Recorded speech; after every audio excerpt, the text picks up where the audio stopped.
Selamat pagi Bapak Ibu, Saudara yang dikasihi Tuhan. Kembali lagi hari ini kita datang kepada Tuhan, bersekutu, memuji memuliakan nama Tuhan. Karena Tuhan telah mati buat kita naikkan syukur kita naikkan pujian kita bagi Yesus saja. Terima kasih Tuhan, kami mengucap syukur hari ini. Haleluya, haleluya.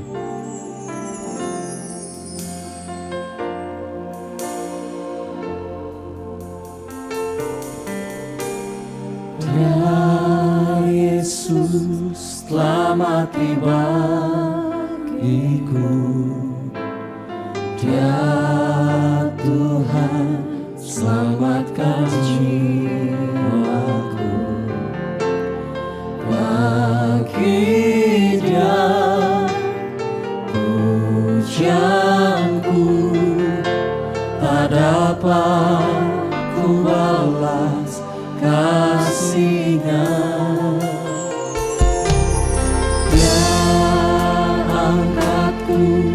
Jadi anaknya, beri damai di dalam hidupku.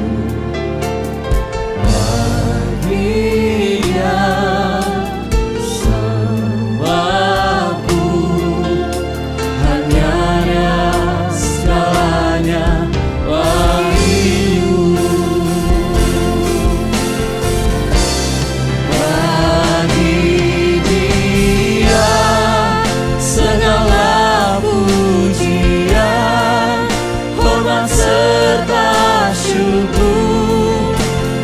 Selamanya bagi Dia segala pujian, hormat serta syukur selama-lamanya.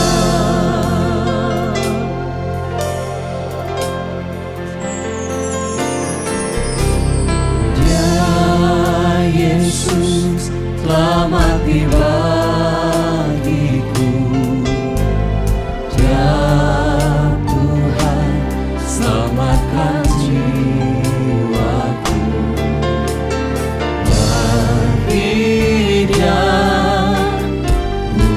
pujianku, tak dapat ku balas kasih-Nya.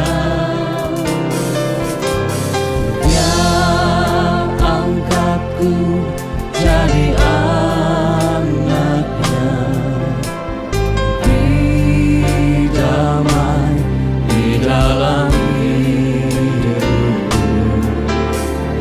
Bagi Dia sebabku, hanya Dia segalanya bagimu. Bagimu Tuhan, bagi Dia segala pujian, hormat serta syukur kekal selamanya. Bagi Dia segala pujian, hormat serta syukur selama-lamanya. Bagi Dia segala pujian, hormat serta syukur kekal selamanya. Bagi Dia segala pujian, hormat serta syukur selama-lamanya. Segala pujian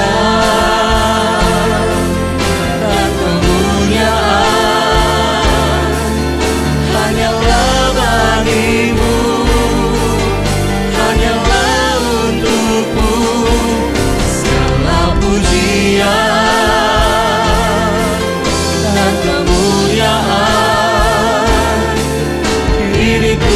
persembahkan di hadapan-Mu, Tuhan.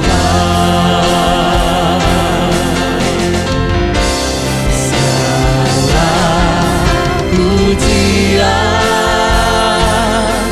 dan kemuliaan hanyalah bagi-Mu, hanyalah untuk-Mu. Segala pujian dan kemuliaan ini ku persembahkan di hadapan-Mu, Tuhan. Ini ku persembahkan di hadapan-Mu, Tuhan. Ini ku persembahkan di hadapan-Mu, Tuhan.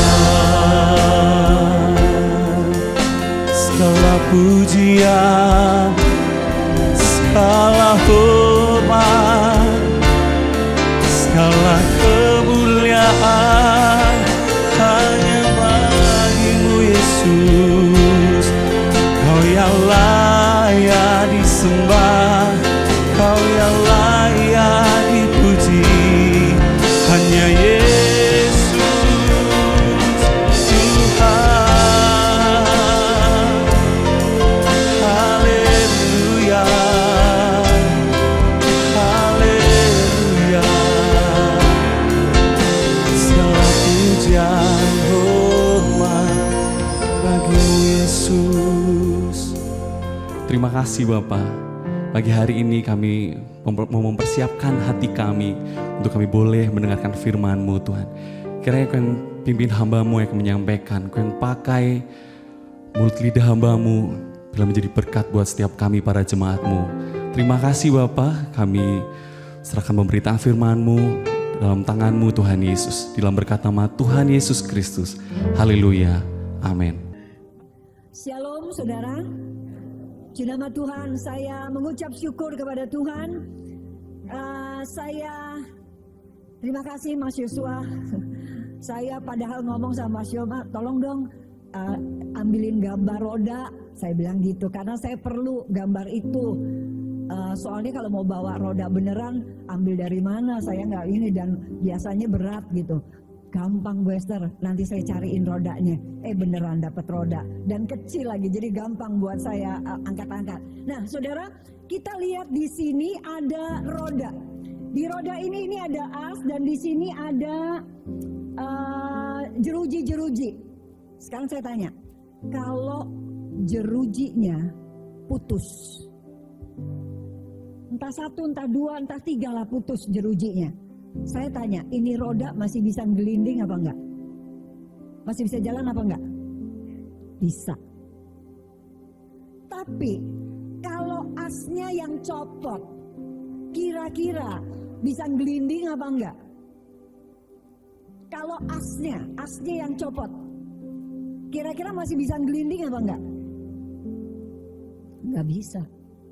Karena sumber daripada perputaran ini sebetulnya ada di as, bukan ada di sini. Sumbernya adalah ada di as sini. Nah saudara, saya mau menghubungkan hal ini.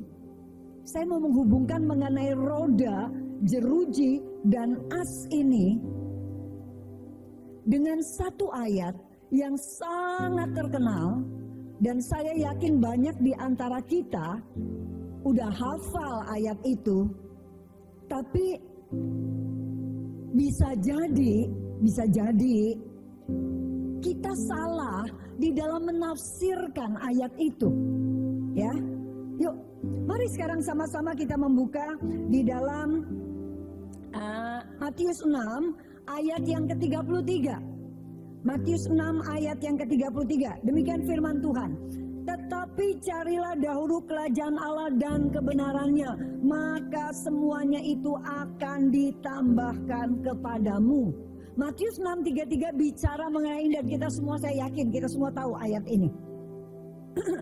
Tapi sekarang yuk mari kita dalami ayat ini supaya kita jangan salah menafsirkan atau menyomot ayat ini. Nah, Matius 6 ayat 33 itu diawali oleh Matius 6 ayat 25, perikop ini. Matius 6 ayat 25 itu sedang berbicara mengenai kekhawatiran, mengenai khawatir. Khawatir terhadap apa? Dikatakan di situ diambil dua ilustrasi. Kalau burung terhadap makan minum, kalau bunga terhadap pakaian. Ada kekhawatiran di dalam hal makan minum sandang. Padahal kalau konteksnya kita makan sandang, pangan, papan, betul ya? Kalau kita kan sandang, pangan, papan. Tapi di dalam Alkitab nggak ada papan, nggak ada rumah, nggak ada tempat tinggal. Yang dikhawatirkan oleh orang bangsa pada waktu itu orang Yahudi adalah apa? Adalah soal makan, minum, dan pakaian. Kenapa kok rumah nggak ditulis di sini? Masalahnya orang-orang Yahudi adalah orang-orang yang sudah punya warisan. Ingat ya, pada waktu mereka keluar dari Mesir masuk ke tanah perjanjian, kemudian tanah itu dibagi 11 bukan 12. Karena yang suku Lewi nggak dapat, ya mereka nggak dapat itu, tapi mereka dapat kotak-kotak. Mereka sudah dapat warisan sehingga mereka nggak pernah pusing soal papan. Mereka nggak pusing soal rumah. Yang mereka pusingkan adalah soal sandang pangan tok.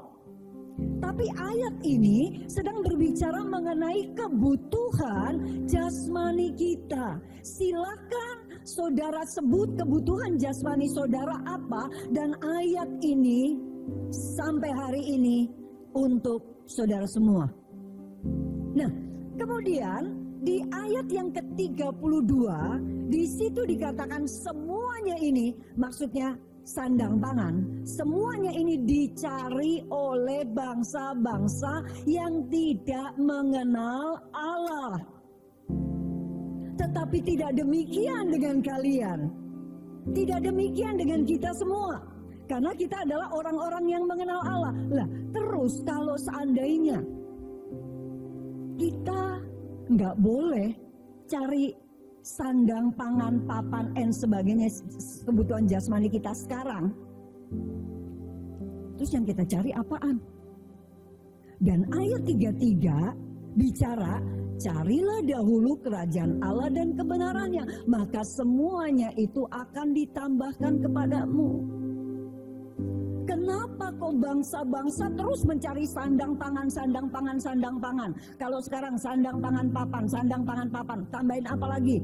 Silakan apa lagi? Kesehatan, sandang pangan kesehatan. Apalagi? Edukasi, sandang pangan papan kesehatan edukasi. Silakan. Bangsa-bangsa yang tidak mengenal itu mencari. Nah, perkataan mencari ini adalah yang bukan sekali saya mau cari minum, begitu dapat minum, cep, nangkep, selesai. No, perkataan cari ini adalah satu perkataan dari grammarnya yang ada di Yunani. Itu adalah perkataan yang terus, and terus, and terus, nggak berhenti-berhenti, kayak roda berputar selama 24 jam. Sampai mau tidur aja masih kepikiran. Nggak ada waktu buat yang lain, pikirannya, konsentrasinya, tenaganya, semua sumber dayanya hanya untuk apa? Cari, nggak entek-entek, nggak berhenti-berhenti. Sampai itu kayaknya sama balapan dengan kita napas nggak berhenti.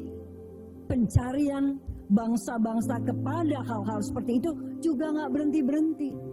Mereka khawatir, mereka takut, karena apa? Sumber keamanan mereka ada pada sandang pangan. Kalau mereka dapat itu, tenanglah jiwaku. Tetapi orang yang mengenal Allah tidak memandang sandang pangan, papan, dan sebagainya itu sebagai sumber keamanan kita. Sumber keamanan kita, sumber kecukupan kita, sumber kesejahteraan kita bukan terdapat kepada itu semua, tetapi sumbernya kita hanyalah ada di dalam Bapa di surga. Semakin kita mengenal Dia, semakin kita memahami Bapa, semakin gak ada kecemasan di sini. Semakin kita mengenal dan memahami Dia, semakin di sini ada kesejahteraan, ada damai, ada sukacita, ada jaminan bahwa Bapakku adalah Bapa yang tidak akan pernah meninggalkan dan membiarkan aku. Dia adalah Bapa yang memelihara aku. Oke, jadi kalau kita lihat sampai di sini bahwa pengenalan kita akan Bapa itu tidak akan mendatangkan kecemasan atau kekhawatiran, tapi pengenalan kita akan Bapa akan mendatangkan kepercayaan. Nah, kata carilah satu-satu kita bahas. Tadi carilah itu bukan sekali, tapi terus, terus sudah kayak napas, udah jadi kayak roda yang terus berputar. Kehidupan kita adalah kehidupan yang bukan sekali kita dibaptis, terima Tuhan, and then finish, selesai. No, pencarian kita kepada Bapa itu adalah pencarian yang seperti kita napas, yang gak pernah berhenti, terus day by day, jam per jam, menit per menit, detik per detik, terus kita mencari. Ini yang dikatakan carilah. Carilah dahulu. Perkataan dahulu ini yang banyak disalahartikan. Perkataan dahulu akhirnya kita hubungkan dengan apa? Waktu. Kalau ada dulu, sekarang, di depan. Itu bicara soal apa? Soal kronos, soal waktu. Ini sama sekali tidak ada hubungannya dengan waktu. Perkataan dahulu ini sedang berbicara mengenai tadi. Tuhan itu harus menjadi as di dalam kehidupan kita. As yang kemudian as ini terhubung dengan semua jeruji-jeruji yang ada. As ini terhubung dengan sandang kita, pangan kita, pekerjaan kita, kesehatan kita, hobi kita, pendidikan kita, apalah sebut semua. Tuhan harus menjadi yang as. Bicara dahulu itu sedang berbicara mengenai apa? Nilai-nilai. Sedang berbicara mengenai standar. Dan standarnya itu adalah standar Allah. Carilah dahulu kerajaan Allah. Kerajaan Allah tidak sedang berbicara mengenai lokasi. Oh, kita nyari sesuatu yang di surga. No. Bicara kerajaan Allah, Basilea di sini itu sedang berbicara mengenai kerajaan Allah. Berarti Allah yang jadi raja. Kalau Allah yang jadi raja, berarti Allah yang memerintah. Jika Allah yang memerintah, berarti Allah yang pegang kendali. Dimanapun kita berada, dalam situasi apapun kita ada, selama Allah yang mengendalikan apa yang kita mau melakukan, Allah yang memerintah apa yang harus kita ucapkan, kita pikirkan, di situ namanya kerajaan Allah ada. Itu namanya kerajaan Allah. Dan kebenarannya. Yuk, sekarang mari kita lihat sekarang terus dulu ya. Kita lihat di sini sekarang jeruji, next ya. Ada mungkin orang-orang yang punya jeruji-jeruji, tapi nggak punya as. PPT-nya bisa next ya. Jeruji yang tanpa as. Banyak jeruji. Kita punya kehidupan yang tadi saya bilang, pekerjaan, nyari uang, bisnis, kesehatan, apa dan sebagainya lah. Pokoknya ya, banyak jerujinya, tapi kalau nggak ada asnya, mari kita perhatikan. Lukas 10 ayat 40 sampai 41. Sedang Marta sibuk sekali melayani, ia mendekati Yesus dan berkata, "Tuhan, tidakkah engkau peduli bahwa saudaraku membiarkan aku melayani seorang diri? Suruhlah dia membantu aku." Tetapi Tuhan menjawabnya, "Marta, Marta, engkau khawatir dan menyusahkan diri dengan banyak perkara."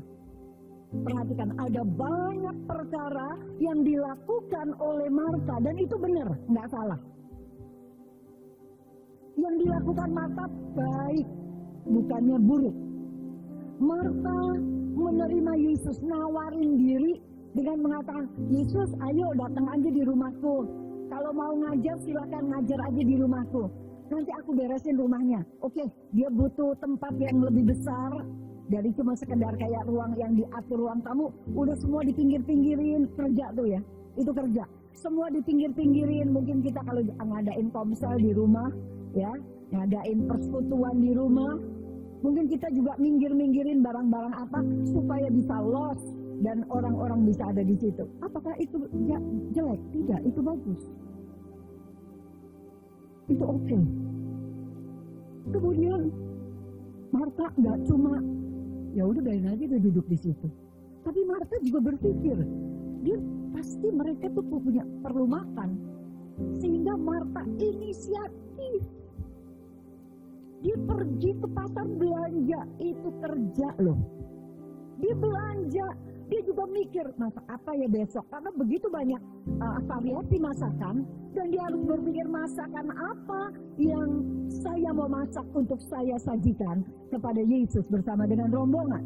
Dia mulai ke pasar, dia beli ini itu, dia mulai masak apakah bagus betul, oke. Itu namanya pelayanan. Tapi persoalannya buat Marta adalah apa? Apa yang dilakukannya tidak terhubung dengan as, tidak terhubung dengan Tuhan.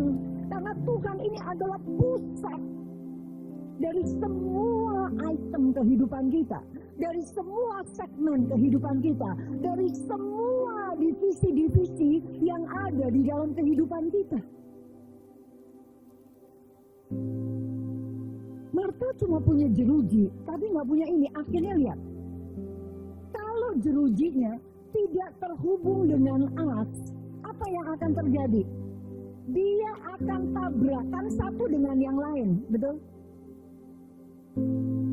Pretelin ini jerujinya, dia jatuh, dia nabrak. Ini yang terjadi di dalam kehidupan Marta. Pada waktu dia mulai masak, dan waktu masaknya kelihatannya nggak selesai, dia mulai marah.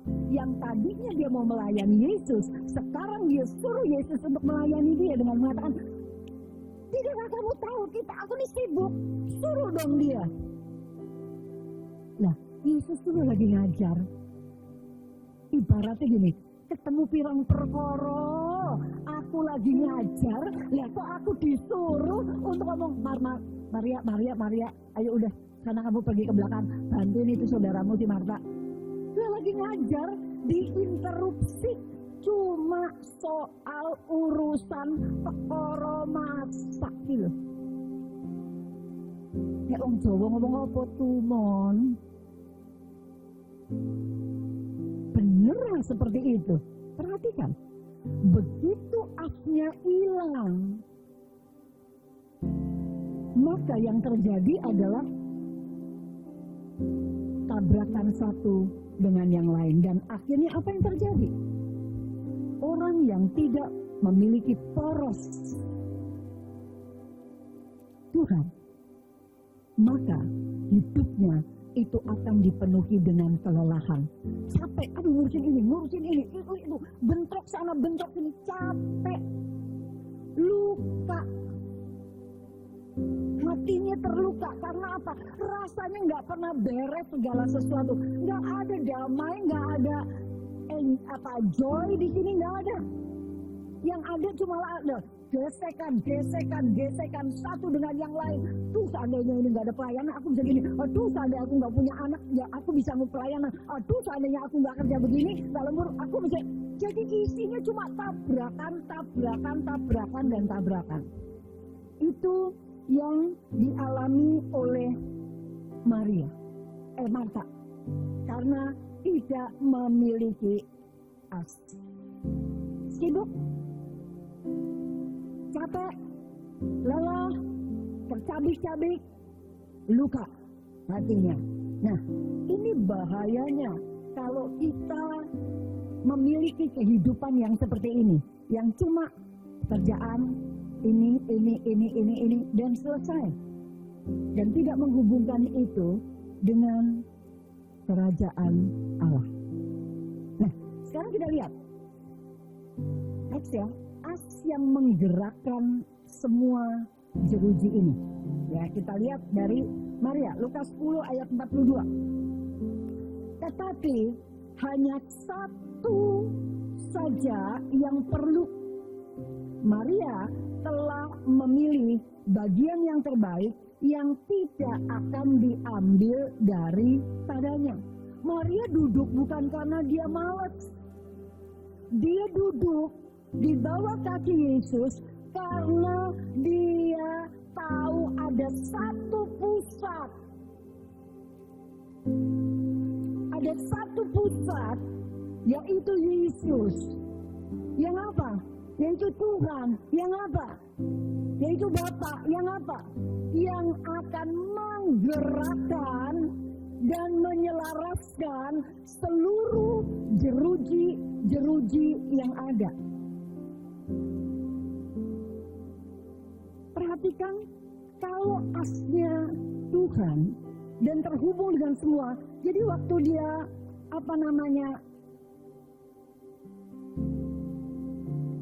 bergerak, tidak ada tabrakan satu dengan yang lain. Semua berjalan dengan rapi. Semua berjalan sama.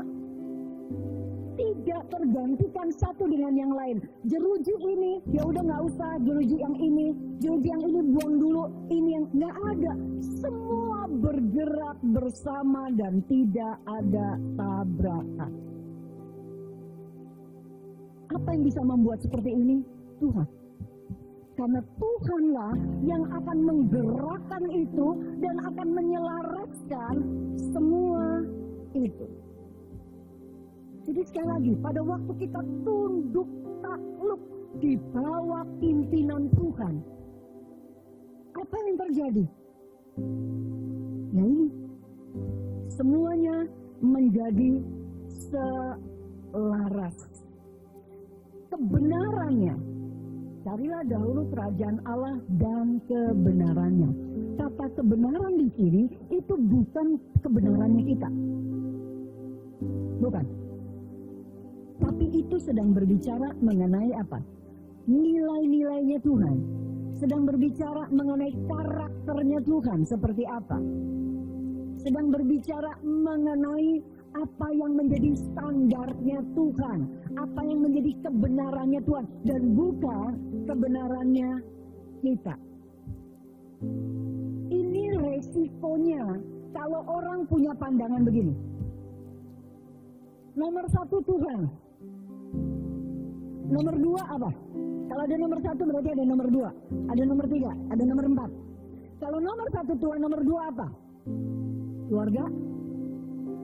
Nomor tiga, pelayanan. Atau nomor tiga, pekerjaan. Nomor empat, pelayanan. Nomor lima apa? Atau beda-beda. Setiap orang beda-beda. Nomor satu Tuhan. Pokoknya nomor satu semua sama. Tuhan semua. Nomor dua, tiga, itu bisa beda-beda. Tergantung dari orangnya. Nah, saya mau tanya. Kalau nomor satu Tuhan, nomor dua kita anggap saja. Misalnya ada yang keluarga. Oke ya. Nomor 1 Tuhan, nomor 2 keluarga. Nah sekarang di keluarga yang nomor 2 ini kan nomor 2, ini Tuhan nih nomor 1. Oke. Kita minggu pagi kita pergi ke gereja. Oke Tuhan, jam 6 sampai jam 7, Tuhan. Kemudian mulai jam 7 dan seterusnya, keluarga nih. Nih keluarga dulu sekarang. Nah, waktu keluarga, Tuhannya di mana? Kan satu udah selesai. Tuhannya di sebelah mana? Nomor 3 pekerjaan. Waktu di pekerjaan, Tuhannya di sebelah mana? Karena Tuhannya udah selesai. Nomor 4 pelayanan. Kita pelayanan, tapi Tuhannya di sebelah mana? Ini resikonya kalau kita mengatakan Tuhan nomor 1, nomor 2, nomor 3, nomor 4, itu yang lain lagi. Tidak. Yang benar adalah Tuhan harus menjadi as di sini.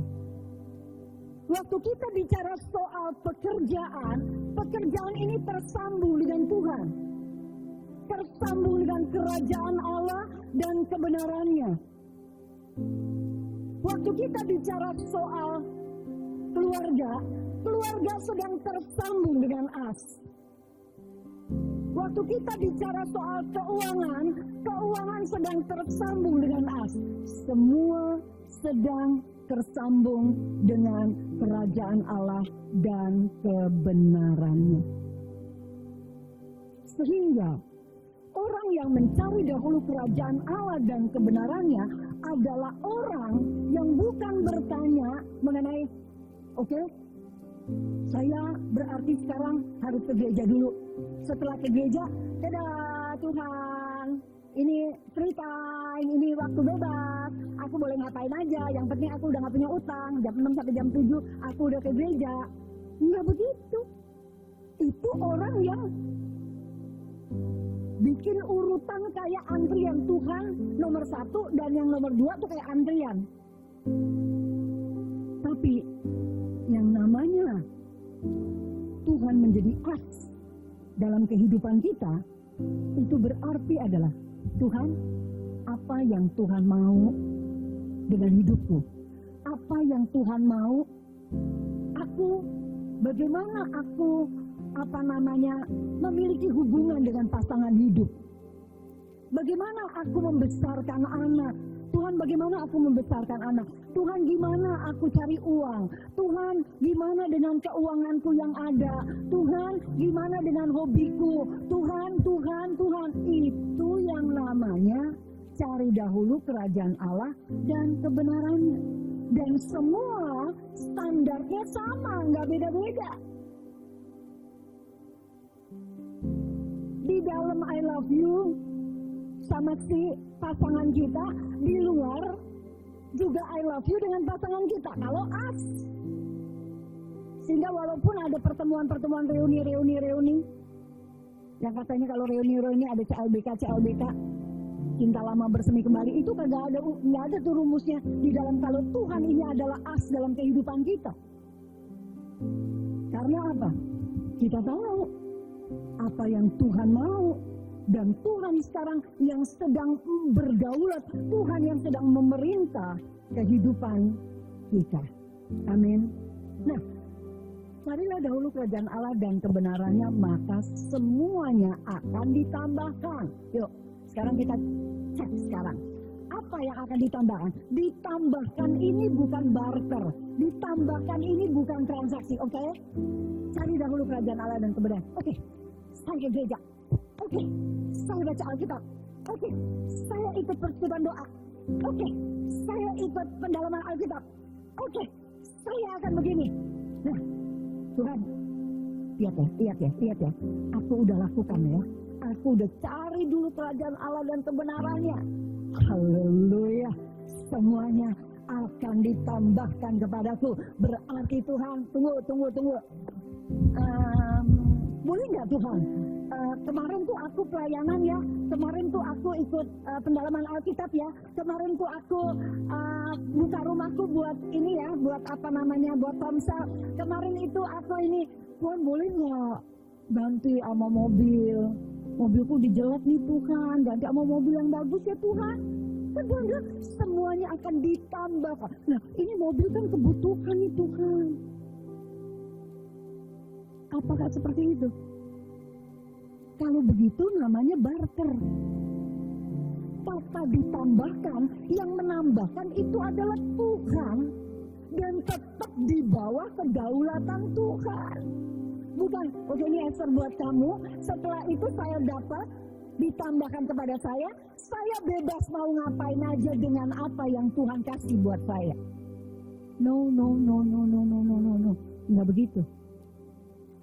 Saya terima dari Tuhan, dan ini tetap di bawah kedaulatan Tuhan.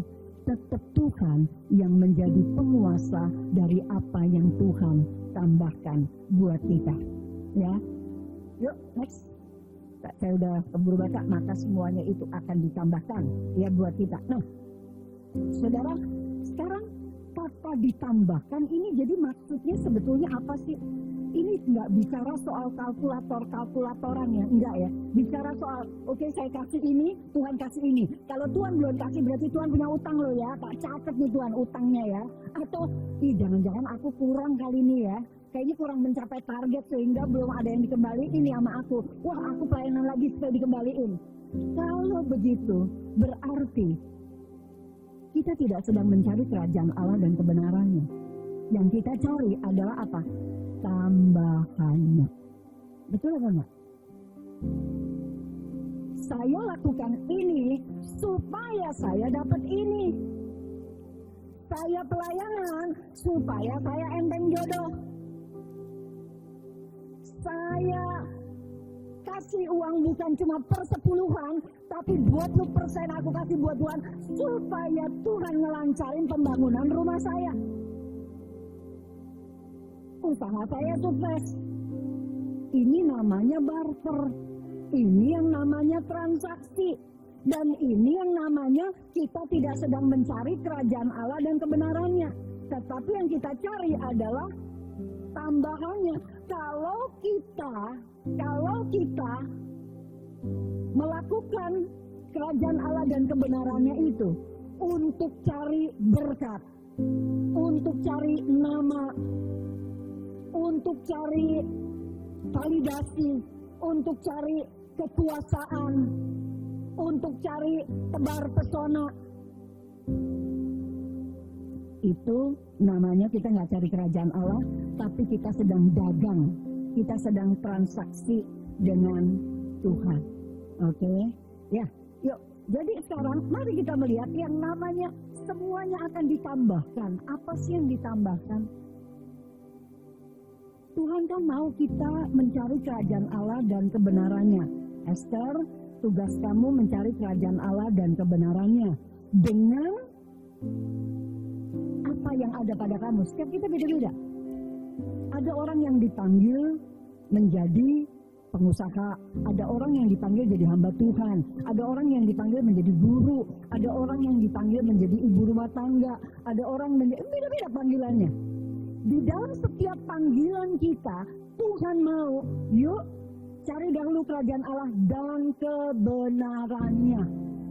Nah, untuk dengan panggilan Tuhan buat kita, terus waktu kita mau melakukan kerajaan Allah dan kebenarannya, di situ Tuhan mencukupi kebutuhan kita. Oke, untuk ini you butuh apa? Supaya kerajaan Allah dan kebenarannya itu terjadi. You butuh apa? You butuh A, I, U, E, O. Tuhan katakan, aku tambahkan. Nggak usah khawatir. Jangan sampai kamu waktu mau melakukan kerajaan Allah, terus mikir, aduh terus ininya gimana? Aduh terus ini gimana? Jangan sampai itu terjadi. Tuhan bilang, sudah maju terus. Nanti aku yang tambahkan. Beda-beda. Sesuai dengan panggilan Tuhan di dalam kehidupan kita, itu apa? Terus mungkin di sini kita ngomong, lah, kan Alkitab ngomong, aku datang untuk memberikan engkau hidup dan hidup yang berkelimpahan. Nggak cukup loh, Buster. Salah tuh kata cukup dari mana? Karena Yohanes 10 mengatakan apa? Tuhan memberikan kepada kita hidup yang berkelimpahan. Saudara, itu konteksnya beda. Matius 6 itu bicara soal kebutuhan jasmani kita. Dan Tuhan akan berikan itu buat kita. Sebutuhnya kita, bukan sekeinginan kita, sebutuhnya kita. Cukup Tuhan berikan. Tapi Yohanes 10 itu sedang berbicara mengenai apa? Hubungan kita dengan Tuhan. Ini bicara soal penggembalaan, ini bicara soal kerohanian. Dan Tuhan bilang, kalau kamu jadikan aku gembala, kamu gak akan kekurangan. Melimpah. Kamu akan melimpah damai, melimpah pengharapan, melimpah sukacita. Kamu melimpah akan makna hidup, kamu melimpah.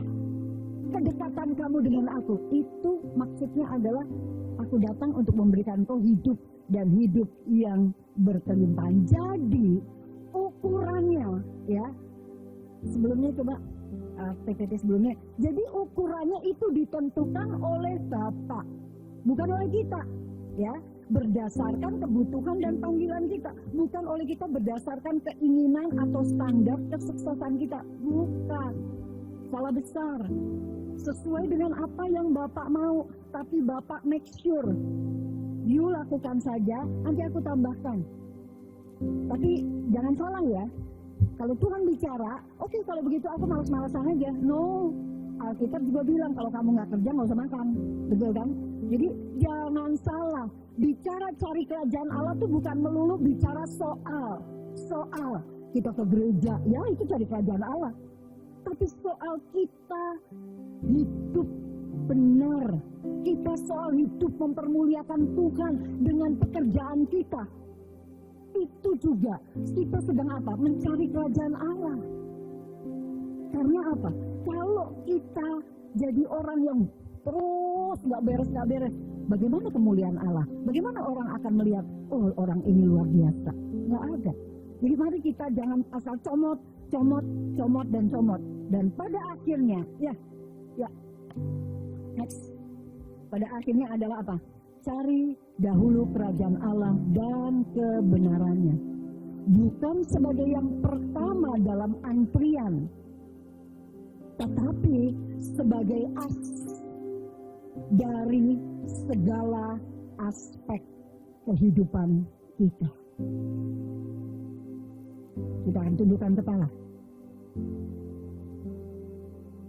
Mari masing-masing kita akan menilai apakah betul kerajaan Allah dan kebenarannya atau Tuhan itu adalah as di dalam kehidupan kita. Dia adalah poros yang menggerakkan dan menyelaraskan seluruh aspek kehidupan kita. Atau jangan-jangan kita seperti Marta yang punya begitu banyak jeruji, yang licin, yang bersih, yang bagus, tapi tidak terhubung dengan tidak terhubung dengan Tuhan. Atau mungkin sejauh ini kita telah menjadikan pengiringan kesetiaan kita kepada Tuhan atau kegiatan rohani kita sebagai alat tawar-menawar dengan Tuhan, sebagai transaksi dengan Dia. Mari kita mau menjadikan Tuhan adalah segalanya di dalam kehidupan kita. Dan Tuhan akan menggerakkan seluruh roda kehidupan kita. Tuhanlah yang menguasai keluarga kita. Tuhanlah yang menguasai pekerjaan kita. Tuhan yang menguasai usaha bisnis kita. Tuhan yang menguasai hobi kita. Tuhan yang menguasai hubungan-hubungan kita dengan siapapun. Tuhan yang menguasai keuangan kita. Tuhan yang menguasai segala aspek kehidupan kita. Dan kita akan melihat pada waktu kita mengatakan, Tuhan, Engkau berdaulat di dalam kehidupanku. maka semua akan bergerak begitu serasi satu dengan yang lain. Bapa, ini kami, ampuni kami kalau mungkin ada di antara kami yang salah di dalam menafsirkan Matius 6 ayat 33 ini. Tuhan tolong kami agar sekali fokus kami bukanlah kepada tambahan itu, fokus kami bukanlah kepada kantongnya Tuhan, tetapi fokus kami adalah kepada wajah-Mu saja, kepada Engkau sendiri. Kami serahkan hidup kami Tuhan, dan jadilah as di dalam kehidupan kami, jadilah poros di dalam kehidupan kami. Di dalam nama Yesus kami berdoa dan kami mengucap syukur. Amin.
Ya Tuhan, hadirat-Mu tetap menyertai mereka untuk memberkati setiap rumah tangga mereka, seluruh anggota keluarga mereka.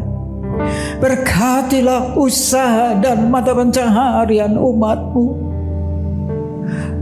Berkatilah roti dan air mereka. Berkatilah umat-Mu ini dengan kekuatan dan kesehatan. Sesungguhnya Dikau sangat mengasihi umat-Mu. Seluruh umat-Mu ini ada di dalam telapak tangan-Mu, dan tak seorang pun dapat merampas mereka, domba-domba-Mu ini, dari dalam tangan-Mu. Hamba-Mu berdoa, bawalah seluruh sidang jemaat-Mu ini semakin hari semakin dekat kepada-Mu, semakin mengasihi Engkau ya Tuhan, sehingga mereka boleh tiba di puncak bukit kesucian-Mu dan memandang wajah-Mu yang indah. Kini sidang jemaat yang dikasihi Tuhan, Allah yang kekal adalah naungan-Mu, dan lengannya yang abadi menopang Engkau. Tuhan memberkati Engkau dan melindungi Engkau. Tuhan menyinari Engkau dengan wajah-Nya, serta memberikan Engkau kasih karunia. Tuhan menghadapkan wajah-Nya kepadamu dan memberikan engkau damai sejahtera di dalam berkat nama Tuhan Yesus Kristus. Amin.